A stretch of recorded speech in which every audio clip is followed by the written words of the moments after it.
ایک شہزادہ اپنے استاد محترم سے سبق پڑھ رہا تھا۔ استاد محترم نے اسے 2 جملے پڑھائے۔ نمبر 1 جھوٹ مت بولو، نمبر 2 غصہ نہ کرو۔ کچھ دیر کے وقفے کے بعد شہزادے کو سبق سنانے کو کہا گیا تو شہزادے نے جواب دیا کہ ابھی سبق یاد نہیں ہو سکا۔ دوسرے دن پھر استاد محترم نے سبق سنانے کو کہا۔ شہزادے نے پھر عرض کیا کہ ابھی سبق یاد نہیں ہو سکا۔ تیسرے دن چھٹی تھی۔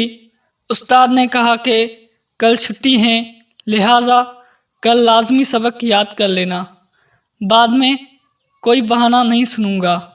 چھٹی کے بعد اگلے دن بھی شاگرد خاص سبق سنانے میں ناکام رہا۔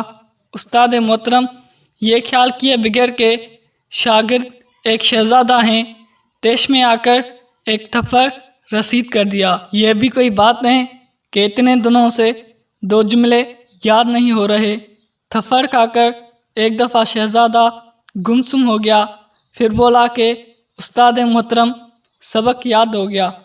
استاد کو بہت تعجب ہوا کہ پہلے تو سبق یاد نہیں ہو رہا تھا اور تھپڑ کھاتے ہی فوری سبق یاد آ گیا۔ شہزادہ عرض کرنے لگا کہ استاد محترم آپ نے مجھے 2 باتیں پڑھائی تھیں، نمبر 1 جھوٹ نہ بولو، نمبر 2 غصہ نہ کرو۔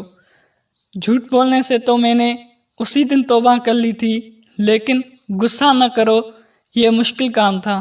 بہت کوشش کرتا تھا کہ غصہ نہ آئے، لیکن غصہ آ جاتا تھا۔ اب جب تک میں غصے پر قابو پانا نہیں سیکھ جاتا تو کیسے کہہ دیتا کہ سبق یاد ہو گیا۔ آج جب آپ نے تھپڑ مارا اور یہ تھپڑ بھی میری زندگی کا پہلا تھپڑ ہے، اسی وقت میں نے اپنے دل و دماغ میں غور کیا کہ غصہ آیا کہ نہیں۔ غور کرنے پر مجھے محسوس ہوا کہ غصہ نہیں آیا۔ آج میں آپ کو بتایا ہوا دوسرا سبق کہ غصہ نہ کرو بالکل سیکھ لیا ہے۔ آج اللہ کے فضل سے مجھے مکمل سبق یاد ہو گیا ہے۔ امید ہے دوستو اس کہانی سے آپ کو سبق سیکھنے کو ملا ہوگا۔